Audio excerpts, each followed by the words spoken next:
बांग्लादेश की पूरी दुनिया में जग रसाई हो रही है कि एक ऐसा मुल्क बन चुका है जहां पर किसी दूसरे रिलीजन की प्रोटेक्शन करना गवर्नमेंट के बस की बात नहीं। A brutal killing, a nation on edge, and a warning from Europe that is now echoing far beyond Bangladesh. International voices from Europe to India are urging Bangladesh to ensure accountability and protect its minorities. Go back and say I'm a Hindu, so protect me.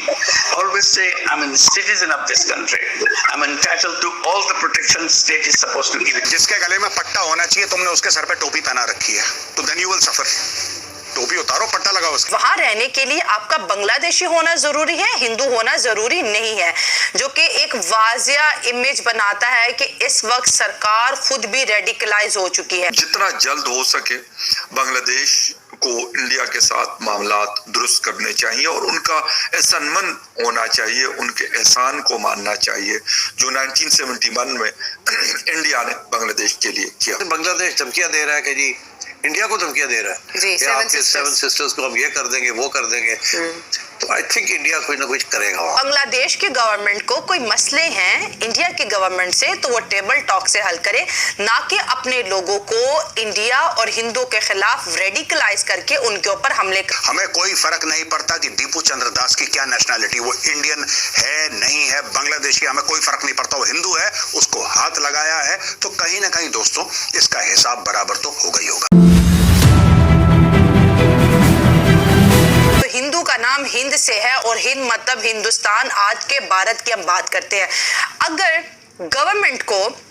Government mean Bangladesh की government को कोई मसले हैं India की government से तो वो table talk से हल करे, ना कि अपने लोगों को इंडिया और हिंदू के खिलाफ रेडिकलाइज करके उनके ऊपर हमले करवाए, जो कि इंसानी हकूक की भी खिलाफ वर्जी है और ये ह्यूमन राइट्स के अगेंस्ट है। और किसी भी रिलीजन को किसी भी तरह से टारगेट करना बहुत ही गलत हरकत है। और जो गवर्नमेंट होती है, जो कंट्री होती है, उसके जो गवर्नमेंट के अंदर जितने भी लोग हैं उनकी रिस्पॉन्सिबिलिटी होती है कि वो वहां के लोगों को राइट्स दे, वहां के लोगों को प्रोटेक्शन दे और रिलीजन फ्रीडम भी दे। अगर हम एक कंट्री की बात करते हैं तो कंट्री के अंदर जितने भी रिलीजन है सबको इक्वल राइट्स मिलने चाहिए और सबका उतना ही हक है जितना एक मुसलमान का, जितना एक हिंदू का और ईसाई का। अगर टैक्स मुसलमान देता है तो टैक्स हिंदू भी देता है, लेकिन जब जब बांग्लादेश के अंदर दंगे भड़काए जाते हैं तो सारा का सारा प्रेशर बांग्लादेशी हिंदुओं पर आ जाता है। इंडिया ने भी एक बड़ा ऐलान कर दिया है बांग्लादेश के हिंदुओं के लिए। और इस वक्त दोस्तों एक बांग्लादेश के वायलेंस को लेके, क्योंकि ये वायलेंस हिंदुओं के खिलाफ हो रहा है।